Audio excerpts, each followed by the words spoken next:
உங்கள் குலத்தை காக்க வந்த இவளுக்கு அந்த திருமாலே கணவனாக வேண்டும்.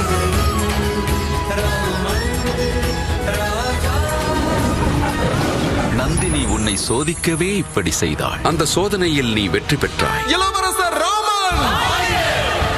எவர் ஒருவர் எம்பெருமானின் இந்த வில்லை எடுத்து அதில் நாணை ஏற்றுகிறார்களோ அவருக்கே என் மகள் சீதை மாலை சூடுவார். என் மகள் சீதை மாலை சூடுவார். அங்கு சென்று நீங்கள் என்ன கற்றுக்கொண்டீர்கள்? என் பரதன் மிகவும் சிறந்த வில்லாளி. அதுவும் சரியாக குறிவைத்தால் மட்டுமே. ஏன் என்னை அயோத்தியை விட்டு வெகு தூரம் அனுப்புகிறீர்கள்? யார் மீது உள்ள கோபம் இது? அண்ணன் மீதா, இல்லை என்றால் என் மீதா? ஒன்றை நினைவில் வைத்துக்கொள். புதிய உறவின் வருகையால் பழைய உறவு மாறாது.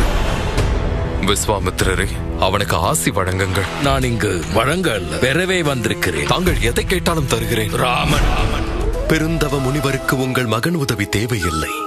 உங்கள் மகனுக்குத்தான் அந்த மாமுனிவரின் உதவி தேவை தந்தையே. வாழ்க்கை என்னும் மோடம் போகும் திசையை யார் அறிவார்? அண்ணன் தம்பியானாலும் வாழ்க்கை வேறு வேறல்லவா? இந்த ஆயுதம் உலகத்திலேயே எவரிடத்திலும் இல்லை. இன்று வரை நிறைவேறாத என் கனவை உன் மூலம் பிறக்கும் குழந்தையை வைத்து நிறைவேற்றிக் கொள்வேன்.